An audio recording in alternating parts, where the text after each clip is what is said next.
So I just watched this absolutely insane video breaking down the latest Apple leaks, and I had to jump on the mic and talk about it immediately. Forget everything you thought you knew about the iPhone 18 lineup. We are not looking at some sketchy render drawn up by a guy on Twitter anymore. An actual Apple supplier just got hacked, and real internal documents are literally floating around online right now. I am talking legitimate drop test footage, raw camera calibration files, and exact battery specs pulled straight from Apple's own testing labs. This is not just another boring rumor roundup, guys. This is hard confirmation of what we are actually getting this September. Let's get right into it, because things are getting absolutely crazy.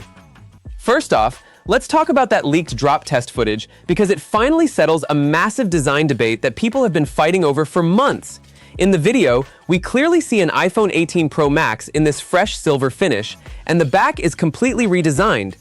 Apple is officially ditching that two-tone industrial vibe they gave us on the 17 Pro. Now, the glass back and the metal frame just blend together super smoothly.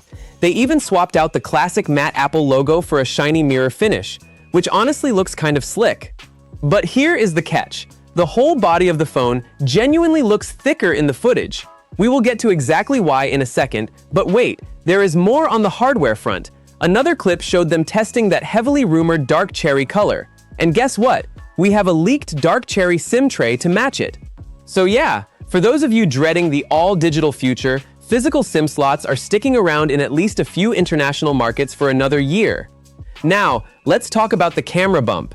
In the footage, it is noticeably thicker, but now we actually know the real reason why. The leaked calibration strings show Apple is swapping out the main camera sensor, but the real showstopper here is the variable aperture lens. This is no longer just a cool concept. Apple's own internal files confirm the main camera can physically open and close to let in more or less light depending on what you are shooting. It is a massive deal for phone photography. As for the ultra-wide and telephoto lenses, they were nowhere to be found in these specific documents, which pretty much tells us they are likely just being recycled straight from the 17 Pro. Alright, let's move to the front of the phone, because the dynamic island is finally getting a diet. Since 2022, Apple has crammed all the Face ID components right in the center of the screen, but this year, they are finally moving the infrared sensor all the way to the left and burying it entirely under the display. Because of that, the visible dynamic island is shrinking by roughly 35%. That is a ton of extra screen real estate for watching videos or gaming. But here is where the leak really caught me off guard. The battery numbers. If you were planning to buy the standard iPhone 18 Pro, I have some seriously bad news. The battery capacity is barely moving. It is only going from 4252 to 4288 milliamp hours. That is like a 1% bump, basically a rounding error, but the Pro Max, it is absolutely eating this year. It is jumping from 5508 up to a massive 5567 milliamp hours. That is nearly a 10% increase. The current 17 Pro Max already gave us 39 hours of continuous video playback, so this new one could easily push past 43 hours. The catch, to fit that giant battery, the Pro Max is putting on some weight. It is going to be about 1/4 of a millimeter thicker and 7 grams heavier than last year. To handle all that power, the thermals are getting a serious glow up. The vapor chamber cooling system is expanding to cover almost the entire inside of the phone, rather than just being limited to one little section. This means the heat spreads out way better across the components, letting you game or record heavy video way longer before the phone starts slowing down. Then there is the new A20 Pro chip. From an engineering standpoint, this is super interesting. The leaked schematics show Apple physically moved the RAM from sitting right on top of the processor to sitting right beside it instead. This is a huge deal for heat management.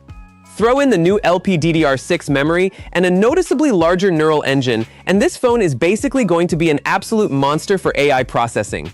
And we have to talk about the modem situation, because this did not go the way anyone expected. Apple has been trying to build their own C2 modem to finally ditch Qualcomm. Well, the documents show their millimeter wave support basically fell through during development. Since US carriers rely heavily on that ultra-fast tech, Apple has to split the release. If you are in the US, you are getting a newer Qualcomm modem, but the rest of the world is getting Apple's C2 modem. Okay, brace yourselves, because here is the part that actually hurts. The price. With all these wild component upgrades, rising costs have pushed analysts to predict a $300 price hike. That means the entry-level iPhone 18 Pro could jump from $1099 all the way up to roughly $1399. And if you are thinking, oh, I will just buy the standard base iPhone 18 to save some cash, think again. Apple is completely killing the base model this year. Your only options this September are the Pro Max, and that crazy expensive foldable iPhone Ultra. So let's lay it all out. A hacked supplier just handed us the keys to the kingdom. We have drop test footage, real calibration data, exact battery numbers, and chip schematics. We are getting a physical variable aperture, a much smaller dynamic island, a monster Pro Max battery jump, and a terrifying price tag to match. So here is the real question I have for you guys. Does that massive battery jump on the Pro Max alone make it worth the extra weight, thickness, and that crazy $1399 price tag? Or would you rather Apple just kept things exactly the same size for a much smaller price increase? Drop your thoughts in the comments below. I really want to know what you guys think. Subscribe if you haven't already, and I will see you in the next video.